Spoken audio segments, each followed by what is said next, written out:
अस्सलामुअलैकुम।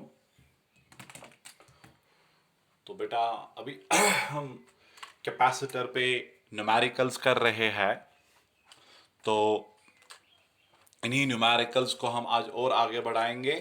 तो जैसे कि मैंने पिछली क्लास से थोड़े से सिंपल सिंपल सर्किट्स आपको मैं सिखा रहा हूँ कैसे सॉल्व करते हैं। तो आज भी अभी हम कुछ और सर्किट सॉल्व करेंगे। तो आज भी क्वेश्चन यही होगा, calculate the net capacitance of the circuits. Calculate the net capacitance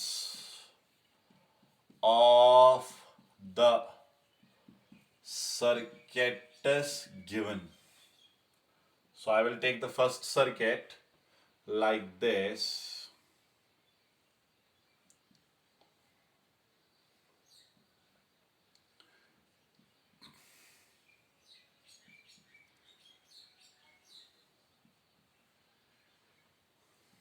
A, B.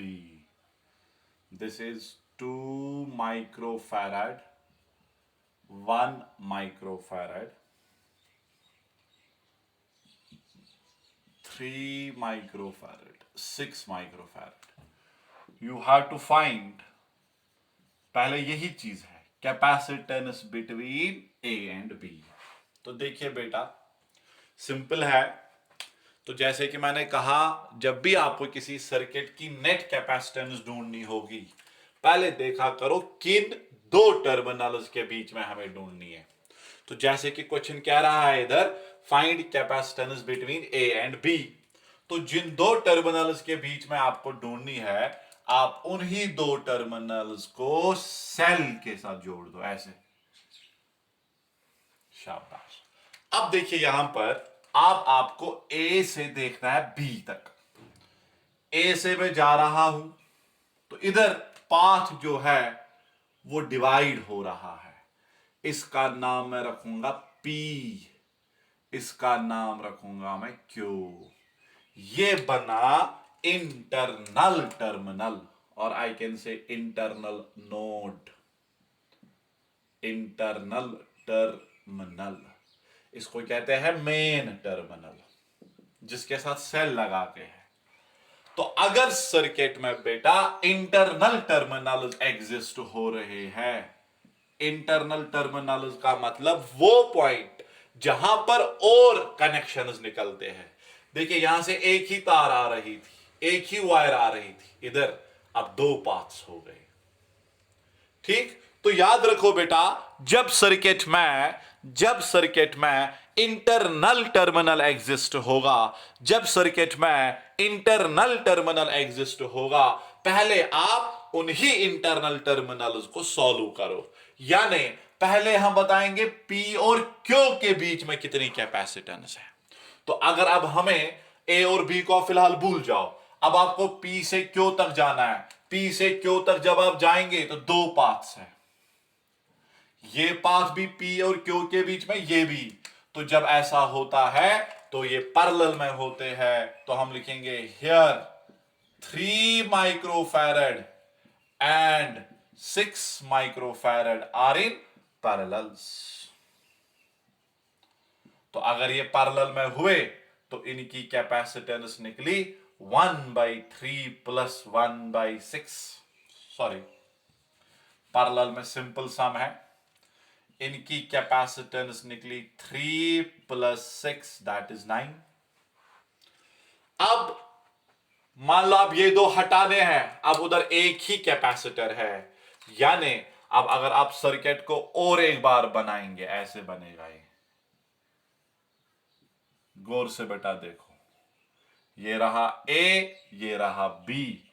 ये आपका अपना 2 माइक्रोफैरड, अपना 1 माइक्रोफैरड, और ये रहा 9 माइक्रोफैरड इन दो के बदले। ठीक है, तो सेल तो इसी के साथ है ना कनेक्ट, ए और बी के साथ। बस हो गया ये सॉल्व। अब ए से बी तक एक ही पाथ है, और उसमें कितने बेटा कैपेसिटर्स है? 3 है। तो हम कहेंगे 1/C नेट, 1/2, 1/9, 1/1। इसी को आप सॉल्व कीजिए, इसी को सॉल्व कीजिए आप बेटा, आपको एलसीएम आएगा इधर 18, 9 इंटू 1 प्लस 2 प्लस 18।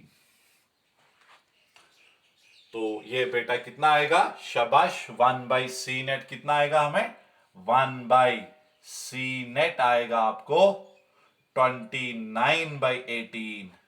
तो जब आप इसको रेसिप्रोकल कर लेंगे, जब आप इसको रेसिप्रोकल कर लेंगे, सी नेट आएगा 18/29 माइक्रोफैराड। क्योंकि आपने पढ़ा when capacitors are in parallel the net capacitance is simple sum, when capacitors are in series the net capacitance is the reciprocal sum. Hope you have got it. ठीक है, so let me take one more numerical on the same concept.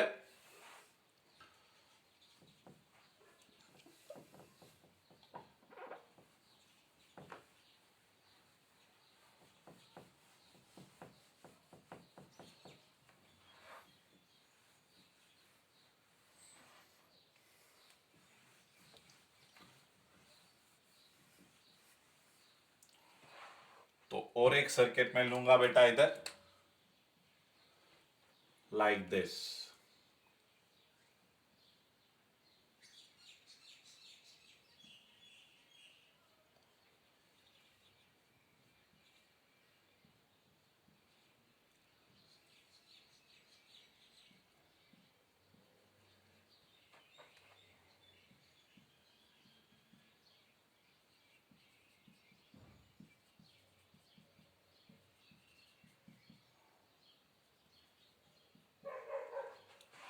तो ये एक circuit है and you have to find the capacitance between A and B.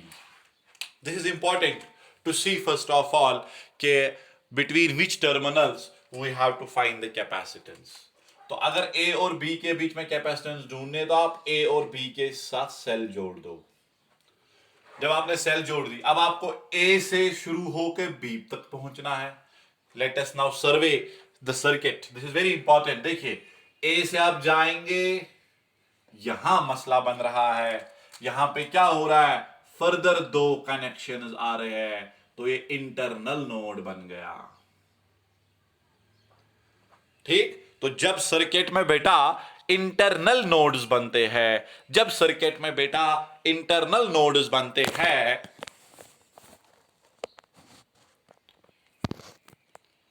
जब circuit में internal nodes बनते हैं तो पहले उन्हीं इंटरनल नोड्स को सॉल्व करना पड़ता है।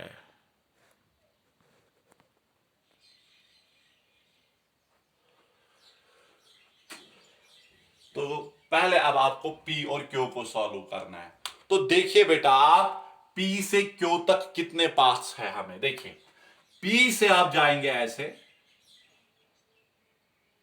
ये एक पाथ बन गया, और एक बार, और इस एक पाथ में 3 कैपेसिटर्स लगा के है। हमने पढ़ा है जितने भी कैपेसिटर एक ही पाथ में हो वो सारे सीरीज में होते हैं। तो ये 3 कैपेसिटर बेटा सीरीज में है। तो अब अगर ये सीरीज में है तो इनका नेट वैल्यू क्या आएगा, 1/3, 1/3, 1/3। It is 3/3, that's 1। अगर आप इसको रेसिप्रोकल भी करेंगे 1 ही आएगा, यानी कुल मिलाकर इन 3 का वैल्यू 1 आ गया। तो उसके बाद क्या होगा, उसके बाद अगर आप इस सर्किट को और बनाएंगे, ये रहा आपका अपना 2 माइक्रोफैरड, ये भी रहा अपना 2 माइक्रोफैरड। अब यहां से आप 3 जोड़ेंगे, अब वहां से एक ही कैपेसिटर आप जोड़ेंगे, ये P है, ये Q है, और इस एक कैपेसिटर का वैल्यू आप 1 है। अब ये दो देखो, अभी तो हम ए बी सॉल्व नहीं कर रहे हैं, अभी हम इंटरनल को खत्म करेंगे। ठीक है, तो ये यहां पे अगर देखा जाए ये दो पैरेलल में अब है, तो अगर ये पैरेलल में है, इन दो का वैल्यू क्या आएगा, 3 आएगा ना। These two are in parallel, तो इन दो का वैल्यू आएगा 3। तो आपका नेक्स्ट बनेगा ऐसे 2। अब इन दो को जोड़ो, इन दो की जगह एक ही लिखो, ये ऐसे बनेगा ए बी, इसका वैल्यू 3, इसका वैल्यू 2। Are you getting? देखिए पहले ये तीन बेटा सीरीज में थे, सीरीज में होता है, क्यों सीरीज में थे? क्योंकि एक ही पाथ पर है, पाथ टेढ़ा हो कैसा हो मगर एक ही पाथ है ना, वहां कहीं पर कोई नया कनेक्शन नहीं जा रहा है, तो ये तीन सीरीज में 1 आंसर। अब इन तीन की जगह आप एक ही लगाओ जिसका वैल्यू 1 होगा, ये 2 अपनी जगह, ये 1 और 2 पैरेलल में आ गया तो ये 3 बन गया। अब देखो ये 3 और 2 सीरीज में है, बस नेट कैपेसिटेंस क्या निकलेगी? Therefore 1/c net is equal 1/2 plus 1/3। LCM कर दो, 3 + 2/6, 5/6। तो रेसिप्रोकल जब आप इसको करेंगे तो आपका नेट सॉल्यूशन बेटा आएगा 6/5। That is the answer, final answer. Hope you have got it. I will continue with more inshallah in the next lectures.